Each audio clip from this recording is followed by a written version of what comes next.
Hello, my name is Rahel Manite. This is Sectadi Kalik TV. I want to encourage you to subscribe and press the bell on YouTube. Hello, welcome to Septari Catholic TV and to the program Doors of Faith.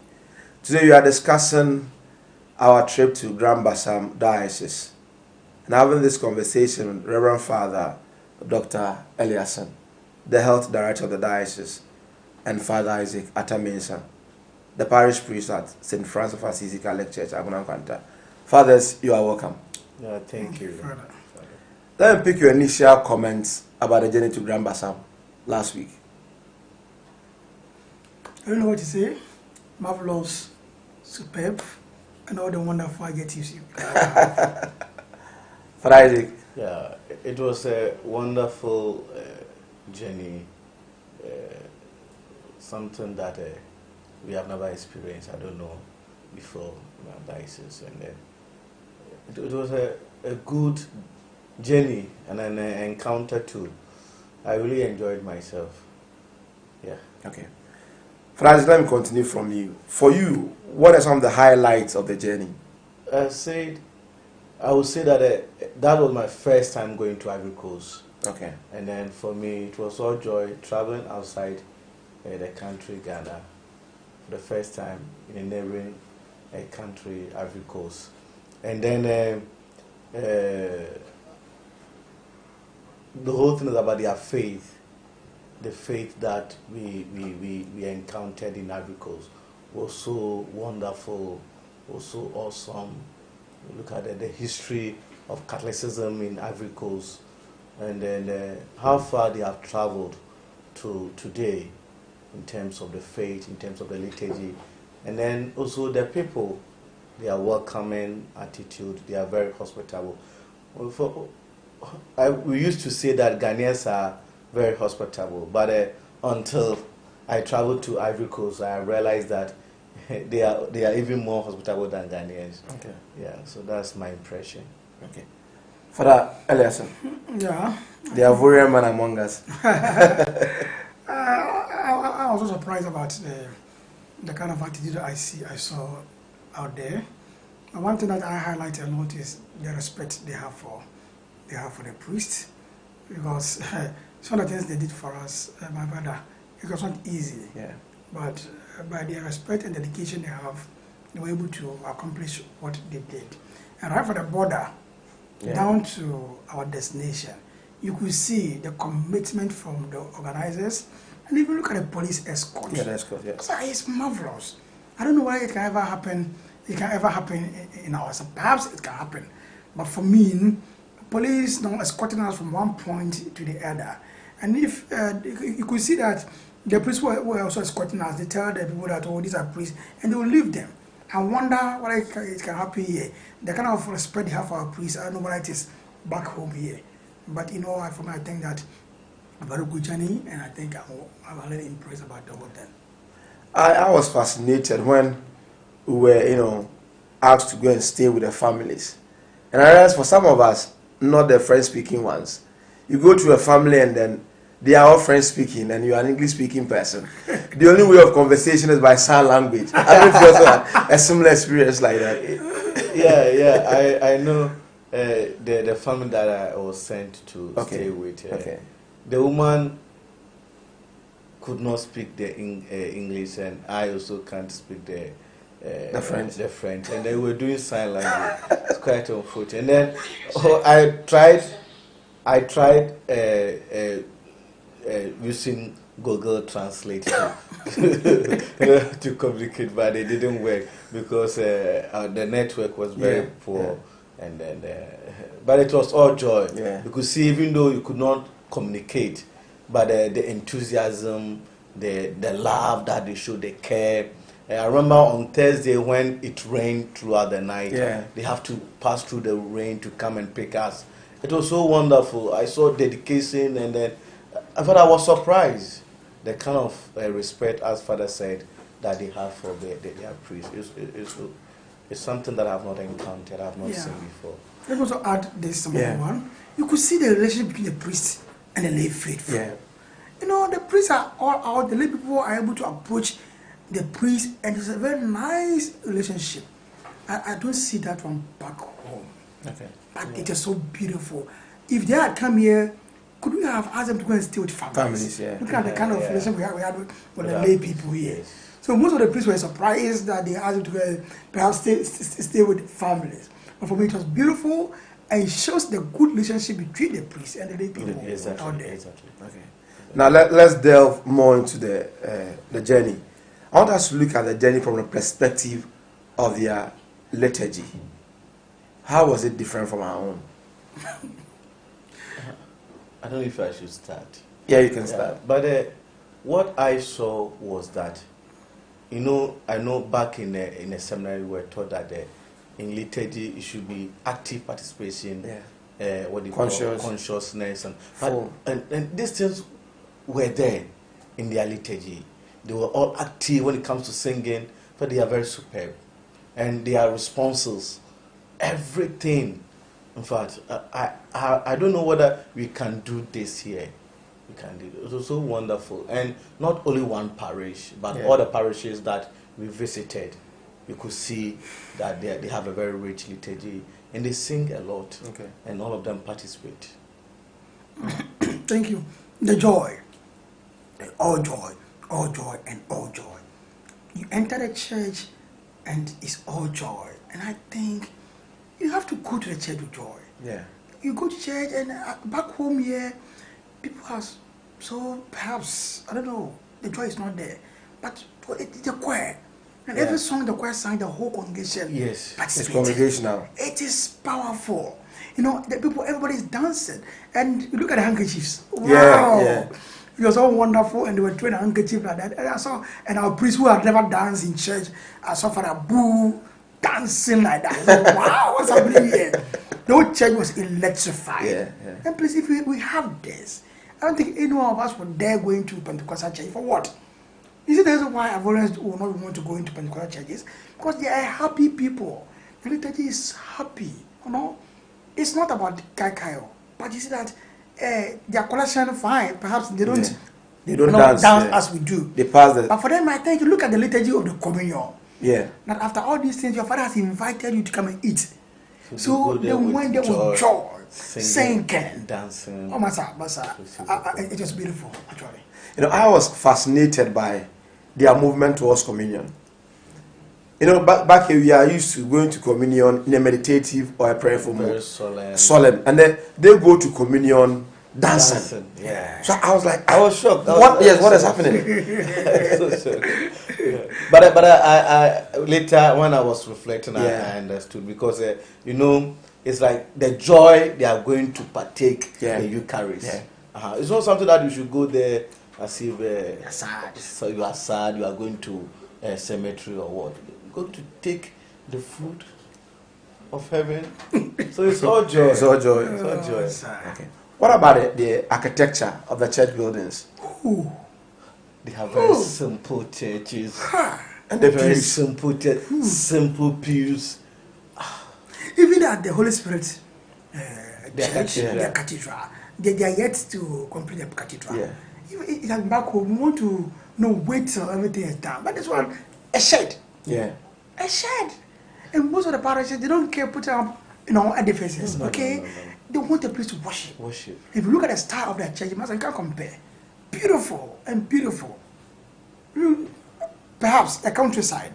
We go to Manvia, Asini. Yeah. Look at the kind of building they have. Oh, yeah. And please, the church environment, the compound, beautiful flowers, everything, and each of them with a grotto, a small. Yeah, But that's what I my realized. That all the churches, Oh. all the parishes that we went, so even if it's a small parish, There's a they grotto. go to Even the individual homes. yes, Yes. in their homes, they have a grotto. And then I also saw classrooms for catechisms or for catechesis, and these are shares that they also have for the what they call the catechism, and then it was very wonderful.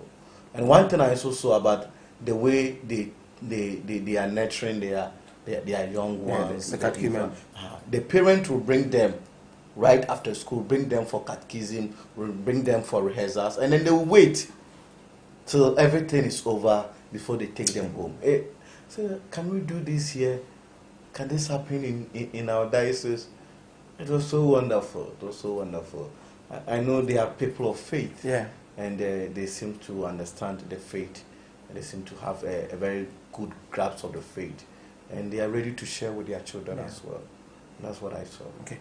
You know, when you went to Manvia for the lecture on evangelization, you were made to believe that they had as many as, I think, 4 attempts at evangelization. Yes, 4. The first one ended, the second, the third, and it was the 4th one that continued. But in all cases, you could see perseverance. Yeah. They don't give up. And I think that is something that you can also back home, you know, hammer on. Yeah, for me, I think that failure means that you have the chance to try again. Yeah. And so if these people have given up, you wonder what would have happened to them. Yeah. If you look at, they were dying. Yellow fever. Yellow fever, they were dying and they were coming. These are matters. Okay? So in our lives, sometimes we try once and things don't go well, we get depressed. You don't want to go on again. Perhaps no motivation. Perhaps we are surrounded by pessimistic people who don't encourage us on. But these people, they were perhaps encouraged by the faith that with God on their side, everything is possible. Yeah. Perhaps that is the faith one is to make all attempts to succeed. And they did a very deep evangelization, not shallow. Yeah. But Cote d'Ivoire, as we stand here, Africa, when it comes to Catholicism, it's number 1. Yeah. It's not like Ghana where there's other churches have taken over or are trying to take over. But in Ivory Coast, Catholicism is Catholicism. It's Catholicism. So I think they did a very good job, and I dug my heart out for them and pray for their souls. Yeah. And because you're also into the media stuff, I also observed something. You see, in Ivory Coast, all the dioceses, most of them, they have their own radio stations.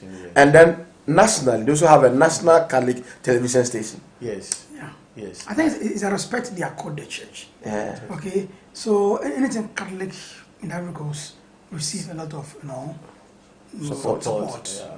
Unlike back home, I'm not saying we don't like the church, but back home here, if you want to do anything, you have to struggle and struggle. But Cote d'Ivoire is a different culture to even in terms of the Catholic church. And in most of the French countries, it's like that. Yeah. It's like that. Perhaps we can learn something out of Yeah. that. Yeah.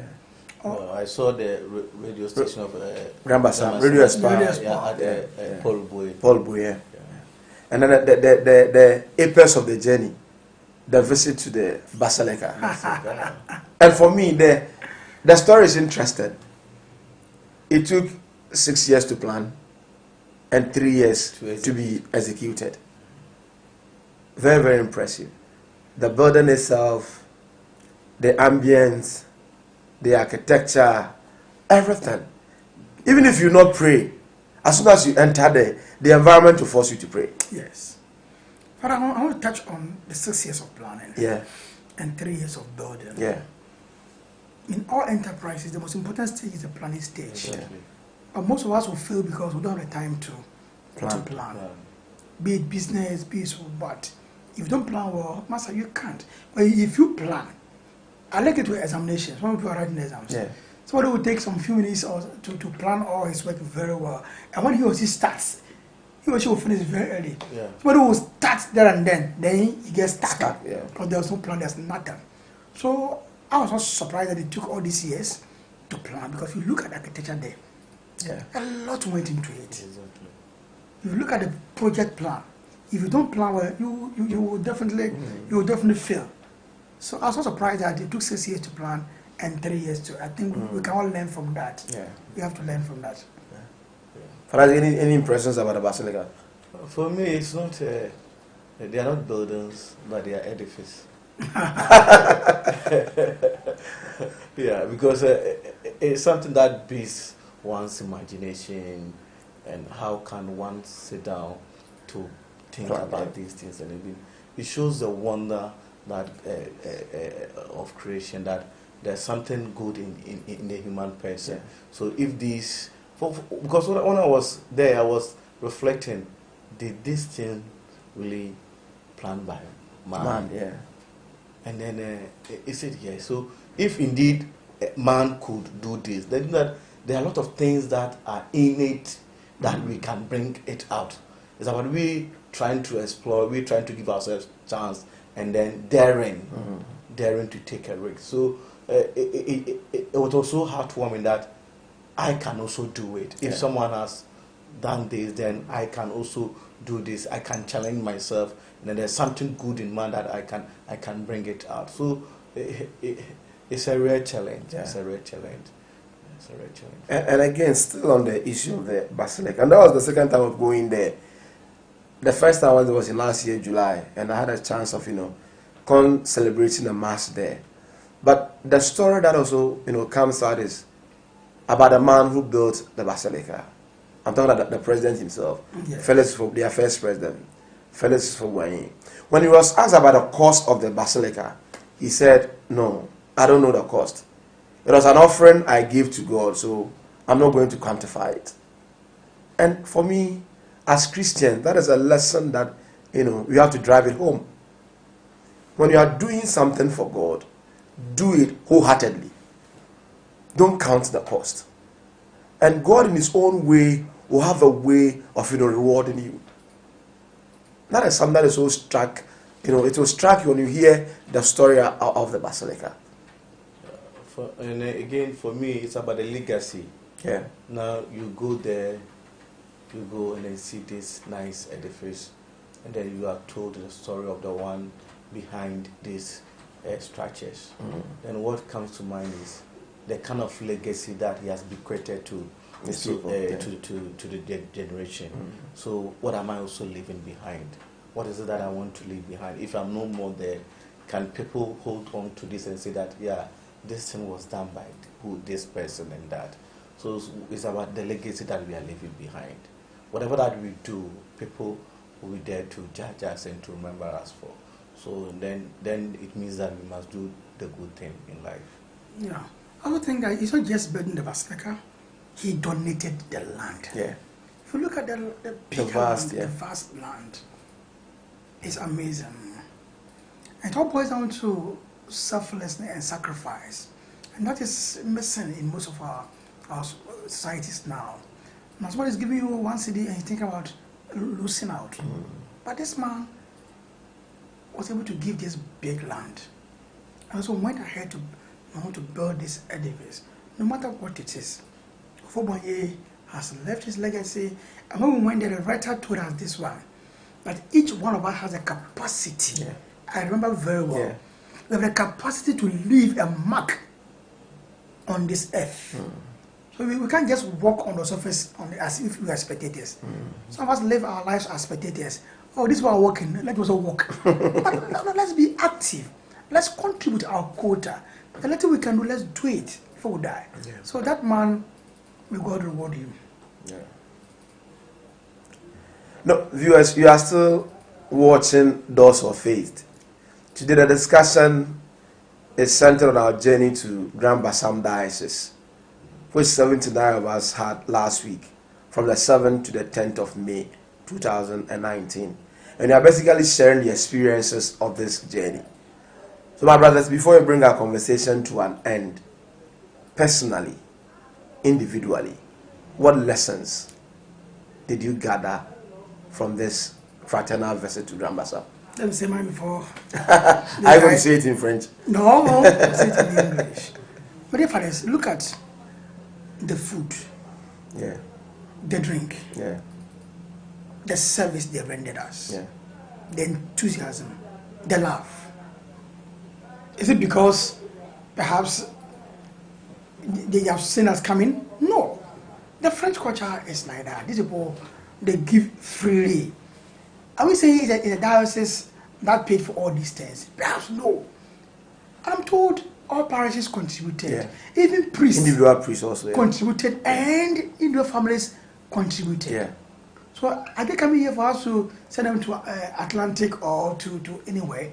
I urge our families in Ghana to learn something from this. We should give freely in the Ivory Coast on Sundays. When families will cook and bring to the mission house, or they even invite the priest to the house to go and eat. It never happens in Ghana here. So my impression is this one, that the church has gained firmer roots in Cote d'Ivoire. And those who did the evangelization did a clean job. And after them, I think it still continues. And I love the interaction between the lay people and the priest. It brings joy, brings happiness, and it more or less, confirms Jesus' words, injunction to love ourselves. I'm grateful to organizers, and I love to go back to Abidjan. My general impression is your personal one. The personal one. So about the liturgy, and then even the catechism. I was so impressed about that. The children, how they are being nurtured and how they are being taught the catechism, and even the parent, their involvement in the catechism of their children. That they will, right from school, they will bring them, and they will wait. Later, they will take them home. It was so heartwarming, and I wish that I can repeat this in my parish. That I will encourage that parents should take key interest in the catechism of their children, and then also in the growing of their faith in my parish. That is one thing that I took from there that I want to implement in my parish. Okay. All right. Personally, I would say the lessons I learned are great and many, but the one thing that stood out for me was their general participation in the liturgy. It was not a liturgy for the few, but it was a liturgy for all of them, bringing to mind what Sacrosanctum Concilium always speaks about, that when you go into the liturgy, we go there fully, consciously, and actively. That is something that, stood out for me during this fraternal visit to Grand Bassam. But what I'm also thinking about is this. Our brothers in Grand Bassam has thrown us a challenge. When they come here, are we able to rise up to that challenge? With all the services they gave us? We are ready for them. We will. We are ready for them, and I think that all we need is to have a very good planning committee. That's the most important matter.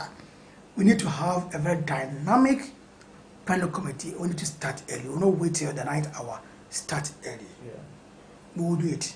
We can also do something. Yeah, you can also do You'll be something. shocked there. You Yeah. will see. We will we have hosted the whole piece in Ghana before. Yes. So we can do it. Even the travelers can even.